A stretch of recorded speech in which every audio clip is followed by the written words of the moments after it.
අක්ෂයමති බෝධිසත්වයෝ සියලු සතුන් වෙනුවෙන් පැනයක් විමසලා තියෙනවා. ඒවම් මේ සුතං පෙර ඇසූ දහම ඇසුරෙන් තමයි මේ පැන විමසලා තියෙන්නේ. මොකක්ද අහලා තියෙන්නේ? සර්වතථාගතයන් වහන්සේ සර්වඥයන් වහන්සේ ඔබද සර්වඥ වන බැවින් අපට මේ ගැටලුව ලියලා දෙන්න කියලා කියනවා. මොකක්ද ගැටලුව? එදා සුගත තථාගතයන් වහන්සේගෙන් ඇසූ පැනයකට දීපු පිළිතුර. මේක තේරවාදී ත්‍රිපිටකයේ තුල සඳහන් වෙන්නේ අග්ගඤ්ඤ සූත්‍රය ආකාරයට. අග්ගඤ්ඤ සූත්‍රය ඕන කෙනෙකුට අහන්න හිතෙන ප්‍රශ්නයක් වෙනවා. වෙලා නම් සර්වඥ කවුරු හරි යම් පුද්ගලයෙක් සර්වඥ වෙලා නම් අහන්න හිතෙන ප්‍රශ්නයක් තමයි මේ පෘථුවියේ ආරම්භය, මේ ලෝකයේ ආරම්භය මොකක්ද කියලා. ලෝකයේ ආරම්භය තමයි අහලා තියෙන්නේ, පෘථුවියේ ආරම්භය නෙවෙයි. එදා ලෝකයට කිව්වේ ලෝකය කියලා මිසක්ක පෘථුවිය කියලා නෙවෙයි. ලෝකයේ ආරම්භය. නිතරම අපි ගත යුතු වෙන්නේ ලෝක කියන වචනය වෙනවා. මහ පොළොව කියන එක ඒක ගන්න වෙනම කාරණාවලට වෙනවා. එදා සර්වඥයන් වහන්සේ උපාය කෞශල්‍ය මාර්ගයෙන් මේ ලෝකයේ ආරම්භය කියලා දෙන අග්ගඤ්ඤ සූත්‍රය කියලා දෙන. අහපු ප්‍රශ්නයකට ලෝකයේ ආරම්භය මොකක්ද කියලා අහුවන් පස්සේ සර්වඥයන් වහන්සේ කෙනෙක් නම් දැනගත යුතු වෙනවා. කියලා දෙන්නත් අවබෝධ කරගන්න පුළුවන් අය සිටිය යුතු වෙනවා. අවබෝධ කරගන්න පුළුවන් අය සිටිය යුතු වෙනවා. එදා අවබෝධ කරගන්න පුළුවන් කෙනෙක් නෙවෙයි මේ ප්‍රශ්න යොමු කරන්නේ. මේ ලෝකේ ආරම්භය මොකද්ද කියලා අහන්නේ, කොතනද සිද්ධ වුනේ කියලා අහන්නේ අවබෝධ කරගන්න පුළුවන් කෙනෙක් නොවෙන.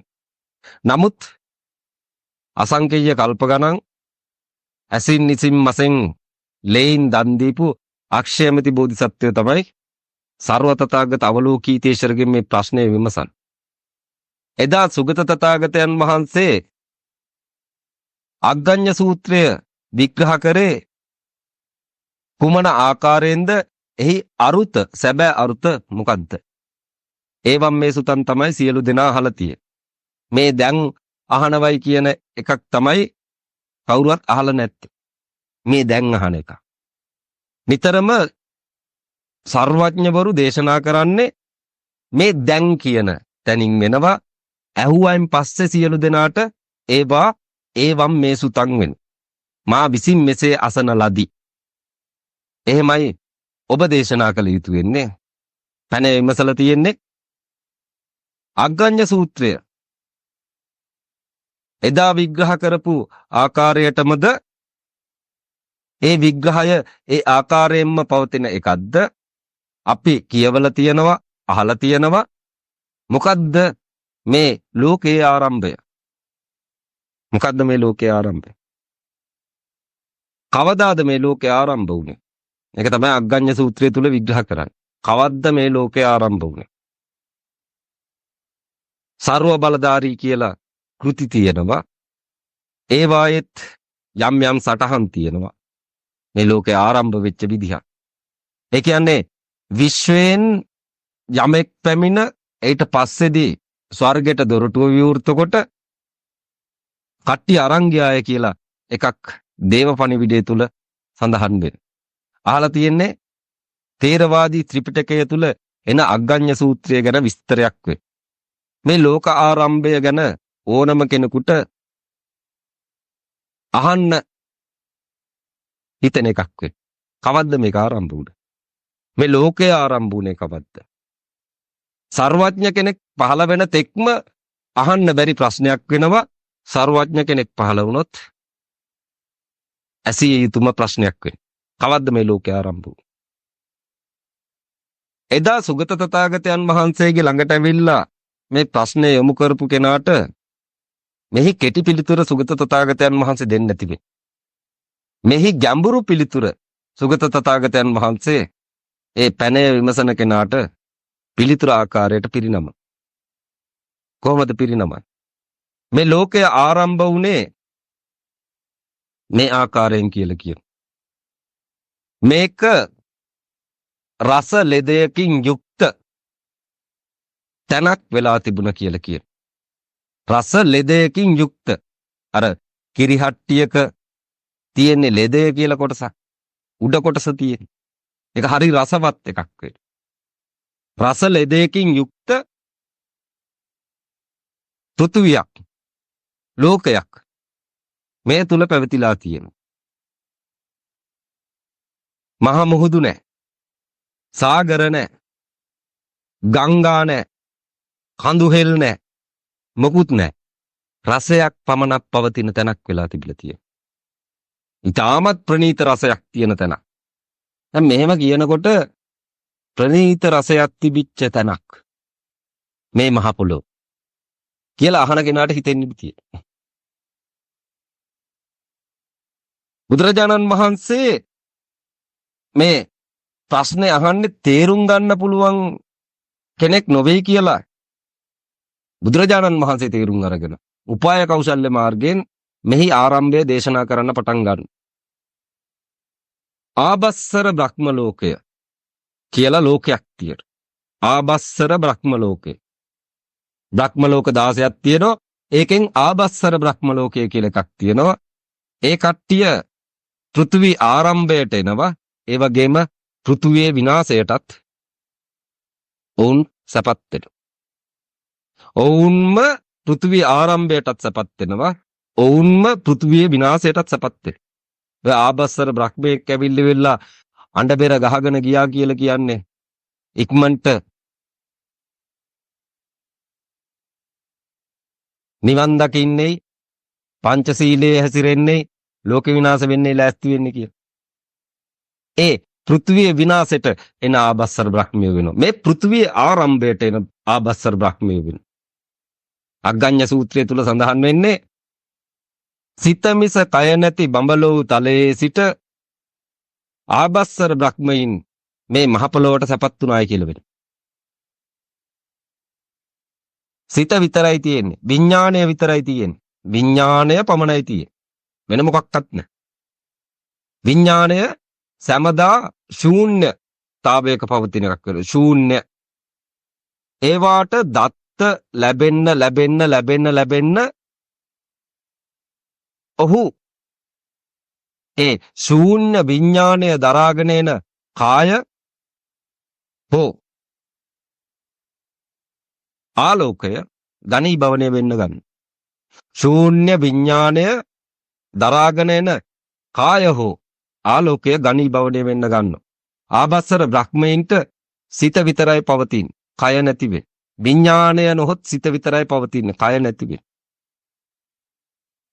ආලෝකයක් ආකාරයට මේ පෘථුවියට සපත්ත අර රස ලෙදය කියන දේ වළඳන්න ගත්ත කියලා කියන. මේ පෘථුවි ආරම්භයද මේ සඳහන් කරන්නේ ලොකු ඩිස්ට්‍රොයි එකකින් පස්සේ ඇතිවෙන්නා වූ අද විද්‍යාවට අනුකූලව ලොකු ගස්ඨණයකින් ඇතිවෙන්නා වූ විශ්වය සඳහන් කරන එකක්ද මේ තුල සටහන් වෙන්නේ නැති වෙත්. මෙතන සටහන් කරන්නේ අමුතුම දෙයක් වෙත්. ඊටමත් සියුම්ම තේරුම් ගත යුතු එකක් වෙනවා.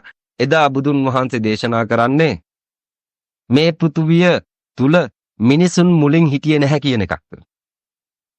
මිනිසුන් මුලින් හිටියේ නැහැ. මේකේ තිබුණේ එකම ලෙදයකින් යුක්ත රසයකින් යුක්ත එකක් කියලා කියන. ලෙදයකින් සහ රසයකින් යුක්ත එකක්. මේ පොළොවට ආවයින් පස්සේ ඒ තියෙන්නේ ලෙදය කියලා කියන්නේ කිරි ලෙදය. ලෙදය හැදෙන්නේ කිරි වලින්. කිරි කියලා අපි ගමුකෝ. බුදුරජාණන් වහන්සේත් කිරි ගැන තමයි සඳහන් කරන්නේ මෙතන. ලෙදයක් ගැන සඳහන් කරනවා. මේ රස පෘථුවිය තුල ලෙදයක් තිබුණ කියලා කියනවා. ආබස්සරෙන් ආපු බ්‍රහ්මයෝ ආලෝකයක් සහිත ආපු බ්‍රහ්මයෝ මේක වළඳන්න ගත්ත කියලා කියන උඩින් යන ගමන් තැනක් දැක්කා. මෙන්න මෙතෙන්ට ගියා නම් අපිට පොඩ්ඩක් බලන්න තිබුණා මේක මොන වගේ එකක්ද කියලා. ඕනම කෙනෙක් ගියන් පස්සේ කය නැති වුණත් රස බලන ඕයි. කය නැති වුණත් රස බලන ඕයි. හැටියක් වෙයි. දැන් ඕගොල්ලන්ට රස බැලීම සඳහා කය අවශ්‍යමයි කියලා එහෙම එකක් නැති වෙන්නේ. Tamanට මතක් වුණා නම් හොඳ කෑමක් කාපු එකක් ඒ කය නැතුව රස බලපු එකක් කරලා. ආන්න ඒ වගේ රස බැලුවා කියලා කියන මේ පෘථුවියට ඇවිල්ලා ආබස්සර බ්‍රහ්මිය. මේ අග්ගඤ්ඤ සූත්‍රයේ ආරම්භය. මේක අහන කෙනාට මනා පැහැදිලිව ලියා දෙන්න අවශ්‍ය නිසා සුගත තථාගතයන් වහන්සේ මේ කතාව ගොතනවා. කතාවක් ගොතලා දෙනවා. ඇත්තටම මේක පෘථුවි ආරම්භයද කියලා පස්සේදී කියලා දෙන්නම් කියලා කියනවා. මේක පෘථුවි ආරම්භයද නැත්නම් වෙනම කතාවක්ද ඒ කියලා දීලා තියෙන්නේ කියලා මම පස්සේදී කියලා දෙන්න. නමුත් බුදුරජාණන් වහන්සේ අහූ ප්‍රශ්නය පෘථුවි ආරම්භය නම් එතන කියලා දෙනවා. ආබස්සරින් බ්‍රහ්මය ඇවිල්ලා මේ පෘථුවි ලෙදය කන්න ගත්ත කියලා කියනවා. රසයි කීගේ කන්න ගත්ත කියලා කියනවා. මේකට ඇබ්බැහි වුණා කියලා කියනවා. අර කිරිබද්දෝ වගේ, බේබද්දෝ වගේ බද්ද භාවයක් ඇති කරගත්ත කියලා කියනවා. මේ පෘථුවි ලෙදේ කාලා. මේ රස පෘථුවිය වළඳන්න අරගෙන මේකට බද්ද භාවයක් ඇති කරගත්ත කියලා කියනවා. ඒ කට්ටියන්ට කය තිබුණ නැහැ කියලා කියනවා. ආබස්සර බ්‍රහ්මීන්ට කය නැහැ.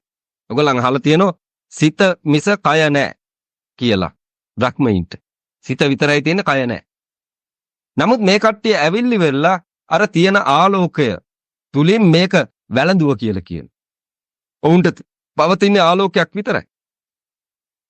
නමුත් මේක වැළඳුවා කියලා කියනවා. ඒ ආලෝකයට මේක දමාගත්ත කියලා කියනවා.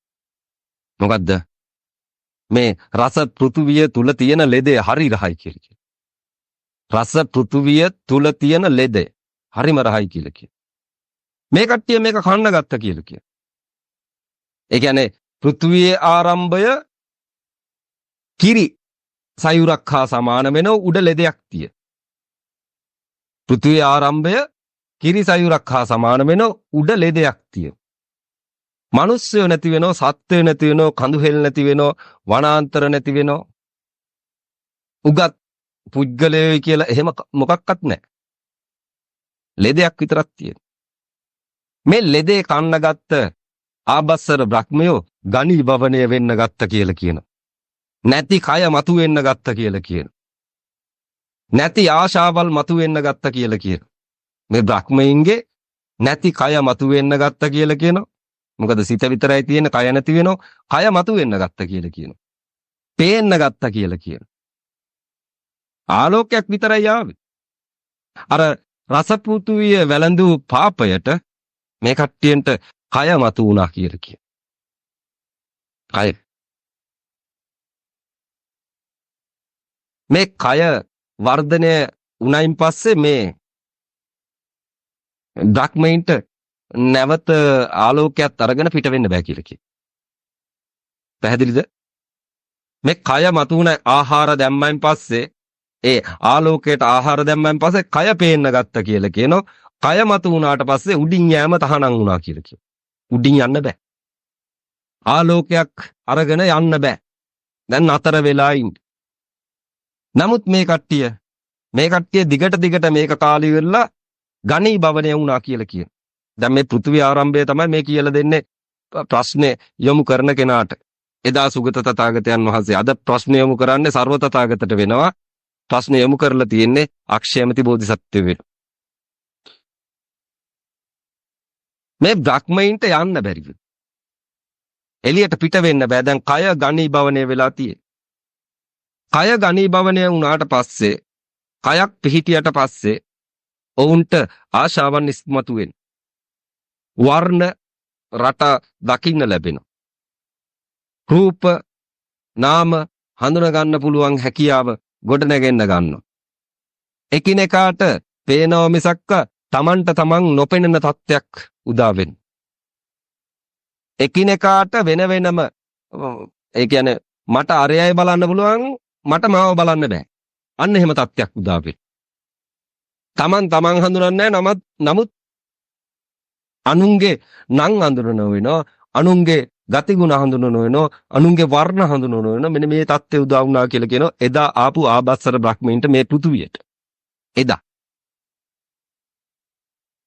ඊට පස්සේ මේ රස පෘථුවිය වෙනසිලා ගියා කියලා කියන. මේ රස පෘථුවිය මේ ලෙදය නැති වෙලා ගියා කියලා කියන. ඊට පස්සේ මතු උනේ මහ පොළොව කියලා කියන. අර ලෙදේ නැති වෙලා මහ පොළොව මතු වුණා කියලා කියන. මහ පොළොව මතු වුණායින් පස්සේ මුල් ආරම්භයේදී Taman කන්න හම්බ කරන්න ඕනේ කියලා එකක් නැති වෙන. හම්බ කරන්න ඕනේ කියලා එකක් නැති වෙනෝ ඇල්ගී තියෙනවා. ඇල්ගී. ඒ වගේම තව ස්වයංජාත තියෙනවා. මෙන්න දැන් රස පෘථුවිය නැති වෙලා ස්වයංජාත වලට කට්ටිය යොමු වෙනවා. ස්වයංජාත හාලක් වෙනවා ඒක හොඳේ. ස්වයංජාත හාල් කියලා තාමත් තියෙනවා ඒවා. ලෝකේ තාමත් තියෙන ස්වයංජාත හාල්. ස්වයංජාත මතුවෙන. ඊට පස්සේ මේ ස්වයංජාත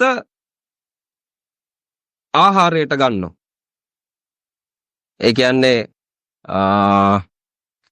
පොටලා සහල් කරලා තම්බන්න අවශ්‍යතාවයක් නැතිනෝ ස්වයංජාත අමුයෙන් උනක් කැමට හැකියාව තියෙනවා. ස්වයංජාත හාල් අමුයෙන් උනක් කැමට හැකියාව තියෙන පාණ්ඩුව අරෙම හැදෙන්නේ නැති වෙයි.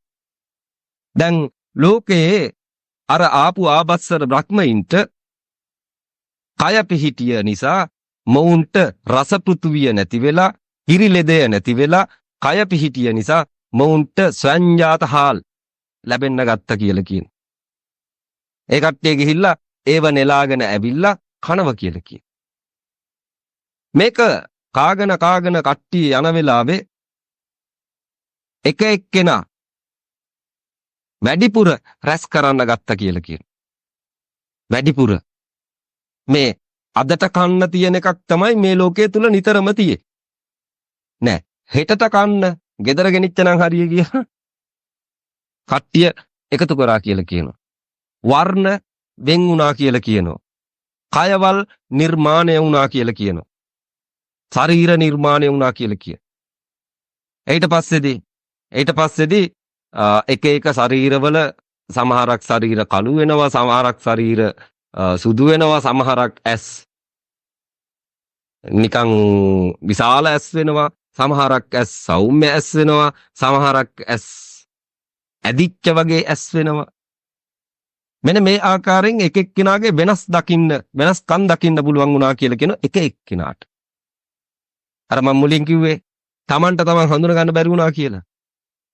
ආබස්සර බ්‍රහ්මයින්ට තමන්ට තමන් හඳුන ගන්න බෑ. නමුත් අනුන් හඳුනන්න පුළුවන් හැකියාව ගොඩ නැගුණ කියලා කියන. අනුන් හඳුනන්න පුළුවන් හැකියාව. මේ කතාවේ අවසානයේ තමයි ලස්සනම ටික තියෙන අහගන්න කියලා කියන.